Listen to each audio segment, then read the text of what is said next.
A impressão 3D hoje, e isso é uma coisa que eu até gostaria de começar a conversar com o Murilo, ela tá se tornando algo mais pro consumidor final, não é? Porque Sim. na época, você faz conteúdo de impressão 3D desde quando? Ó, o canal esse ano vai completar 8 anos, né? Eu fui, na verdade, um dos primeiros a começar a falar aqui no Brasil sobre impressão 3D com o canal 3D Geek Show. Então a gente tá falando ali de 2016, vai. 2016. Olha Sim. que da hora. Eu comecei o meu conteúdo de impressão 3D em 2017. 2017 para 2018.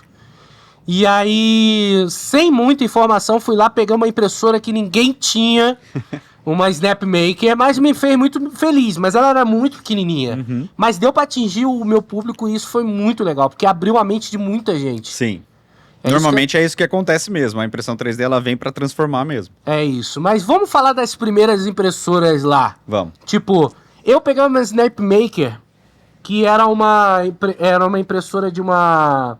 Não é startup, mas é aquela parada que... Quick Starter. Quick Starter, isso. Chegou lá em casa, paguei uma nota, mas ela funciona até hoje, porque ela é de metal. Então ela não desalinha com o tempo. É muito da hora, você troca a cabeça. Mas o que a gente tinha na época? Tinha aqueles kits chineses, né? Na verdade chegou aqui no Brasil aquelas impressoras...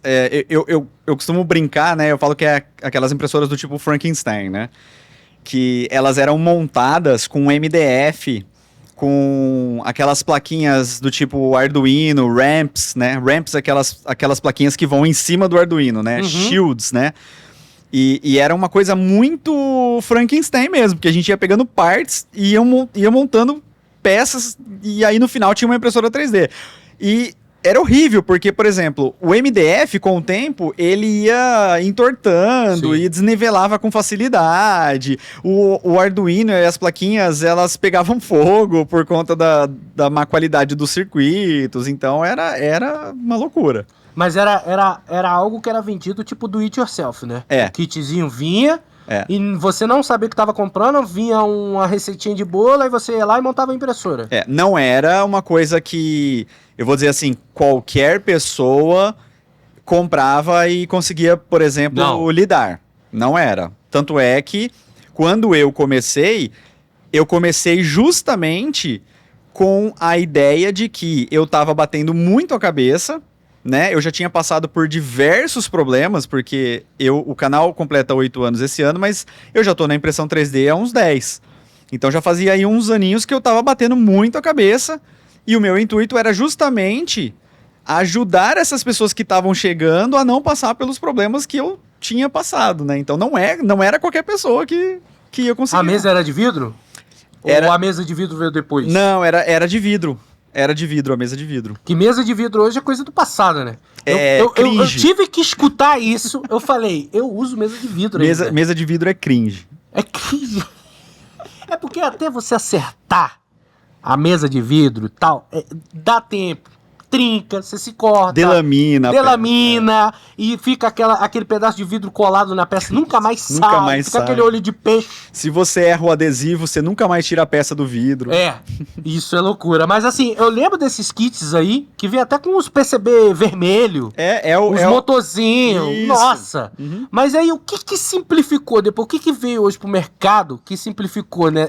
Isso. Porque isso não é usado mais. Eu acho que o grande salto que deu, assim, na impressão 3D, a gente teve... E aí eu vou ser obrigado a falar das marcas aqui. Vamos falar de todas as marcas aqui. Bom. Porque eu acho que esse papo que eu quero bater com você, Murilo, é muito legal, porque eu quero realmente tentar cativar a pessoa para começar a imprimir. Que é isso que eu sempre fiz no meu canal, entendeu? Mas a gente precisa primeiro contar essa história e depois chegar aonde estamos, entendeu? Claro. Por isso que eu falei desse pesadelo aí, porque era um pesadelo montar isso daí. Com certeza. Então, assim, a gente teve algumas marcas que foram referências e que contribuíram para esse avanço e popularização da impressão 3D. Então, no começo, a gente tinha umas impressoras de MDF, que eram mais caseiras e fabricadas no Brasil, Lembro que usava correia dentada e tudo. Tudo, ainda usa. Usa, mas assim, ela escapulia. Aí quando escapulia 2 dentes, perdia a impressão. Porque a impressão ela pulava pro outro lado. E quando você vai ver, mano, é um prédio do Niemeyer? Terremoto. Terremoto.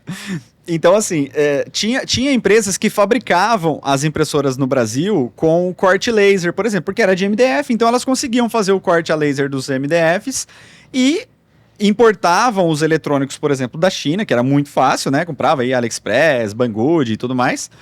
E eles vendiam esses kits aqui no Brasil mesmo. Então a gente tinha várias empresas aqui no Brasil vendendo. Porém, o que aconteceu? Houve a ascensão de uma marca chamada Anet. E aí teve um modelo dessa empresa chamada Anet ou Anet, aí fica a critério, que até hoje eu não sei se é Anet ou Anet, e um modelo que era a A8. E ela veio num formato de kitzinho mais prontinho, assim. E popularizou muito, mas muito, e meio que deu uma quebrada nessas fabricantes nacionais, porque ela vinha com uma qualidade um pouquinho melhor, né? E aí meio que deu uma quebrada. Então essa impressora 3D, ela foi um dos primeiros marcos aqui, né? Pelo menos na minha visão, que deu já uma primeira revolucionada, né? E aí a gente teve então essa popularização. Claro que em paralelo a gente teve o crescimento de outras empresas brasileiras com impressoras muito boas também, que não eram de MDF, e aí eu tinha uma estrutura melhorzinha de alumínio e tudo mais, empresas brasileiras, mas que tinham um custo mais elevado. Então era difícil competir com essas da China, né? Só que ainda assim era de MDF, né? Essa Anet A8. Ainda assim era de MDF. E ainda assim, os componentes eletrônicos, eles eram baseados em Arduino, eles eram baseados nesse shieldzinho que você colocava em cima do Arduino, que a gente chamava de ramps. E os componentes, eles eram muito vagabundos. O que acontecia? Não tinha dissipador, não tinha nada nos circuitos. O problema era que como a fabricação ela acontecia em massa, eles não tinham um cuidado, por exemplo, com os conectores para fazer uma verificação mais controlada. E aí, o que acontecia, né? Aconteciam micro curtos-circuitos enquanto a impressora estava ligada. E esses micro curtos-circuitos, eles iam ao longo do tempo, porque você sabe que impressão 3D demora, né? Vida para imprimir. Então, ao longo do tempo, esses micro curtos-circuitos, eles iam esquentando o conector de plástico. E aí, o conector de plástico pegava fogo. Então, aí começou-se o mito, né? Que não é tão mito assim, mas começou-se essa história de que as impressoras 3D pegavam fogo e tudo mais. E pegavam mesmo. Eu lembro disso daí. Teve gente compartilhando foto no Facebook que a casa pegou fogo, né? E perderam tudo, porque a impressora pegou fogo. E aí, isso deu uma freada,